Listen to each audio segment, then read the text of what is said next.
Hello, my name is Wesley Sanchez Miranda. I am a student from the University of Puerto Rico at Mayagüez, and today I am going to show you my presentation on solid waste recollection in Puerto Rico as part of a course requirement from my class of Technical Communication. I hope you enjoy. The objectives for this presentation will be: through this presentation, I wish to inform people about the problem of solid waste recollection on the island. Analyze real and possible solutions to this problem. Show how to implement solutions and strategies. Give alternatives to improve the current situation of solid waste recollection in Puerto Rico and also in other places of the world. To begin, it is important to establish some background information about the topic to be able to have a better understanding of it. First of all, in Puerto Rico, 4 million tons of solid waste are produced every year. However, in 2007, out of those 4 million tons of solid waste produced yearly, only 10% of it was recycled, leaving 3,600,000 to go directly to landfills. A serious problem is that this large amount of garbage, which is not recycled, is not properly being compacted, and it brings many complications once time has passed. In addition, in Puerto Rico, landfills are the only means of disposal and they are controlled by each municipality. This fact brings many complications to the proper way of disposing the solid waste, due to the fact that many towns do not have recycling plans and the vast majority cannot afford to have recycling programs.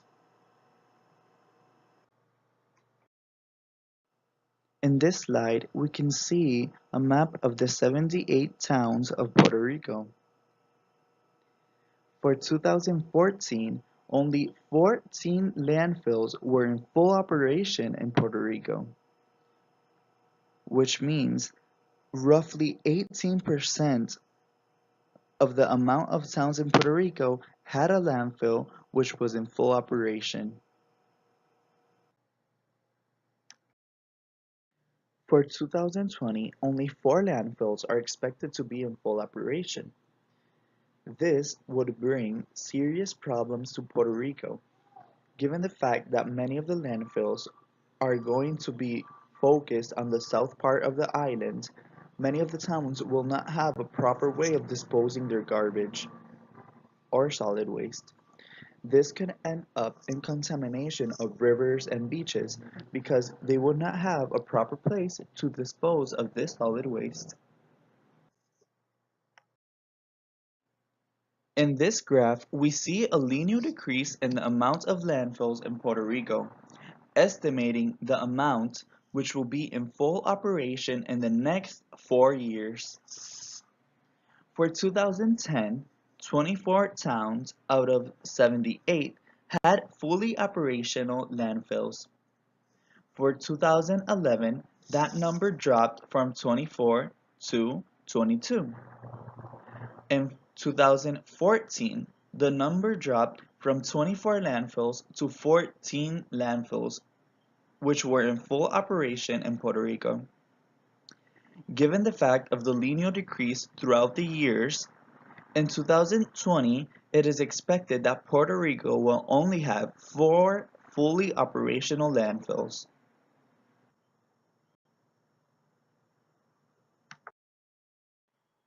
Because of the difficulties and the problems with solid waste recollection, it is important to know that recycling can be a possible solution to this problem. Because of this, it is important to create awareness about the materials that can be recyclable. For example, the 5 categories, which are paper, metal cans, cardboard, plastic containers, and glass. In the category of paper, we see junk mail, newsprints, magazines, printing paper, phone books, etc.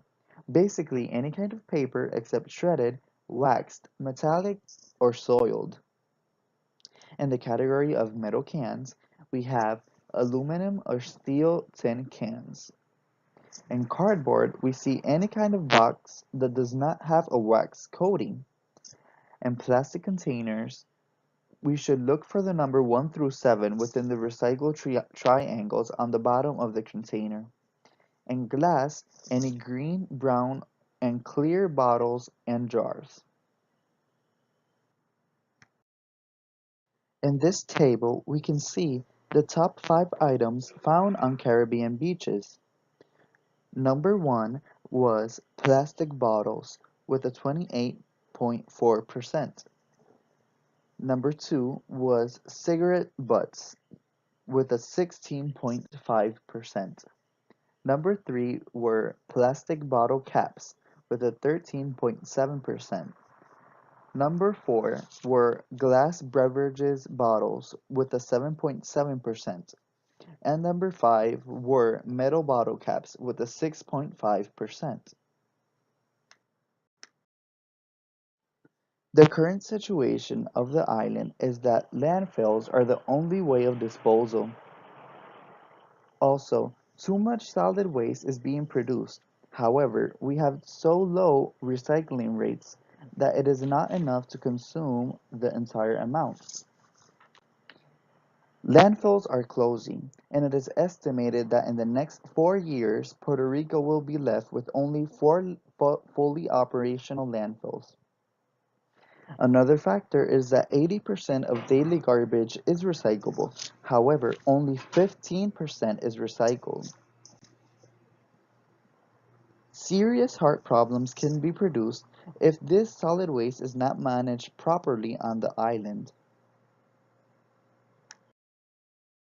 After analyzing the current situation in Puerto Rico, I have established 4 possible solutions to implement.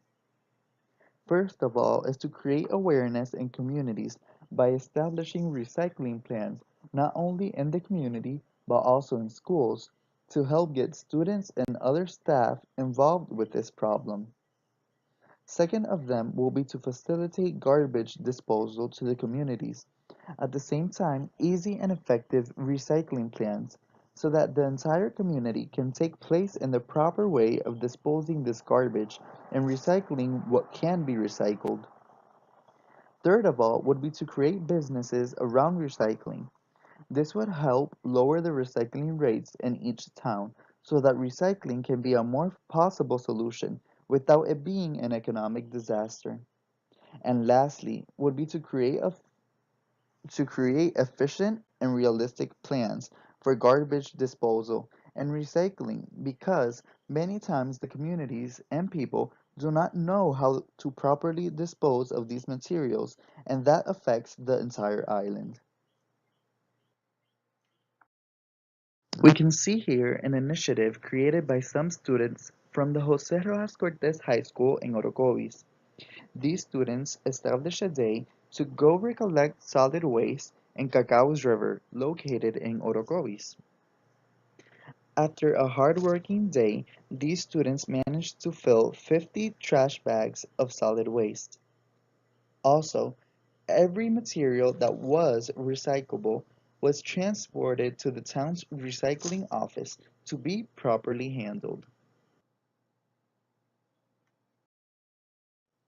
As a conclusion to this presentation, it is important to establish that Puerto Rico's solid waste recollection and disposal situation is critical.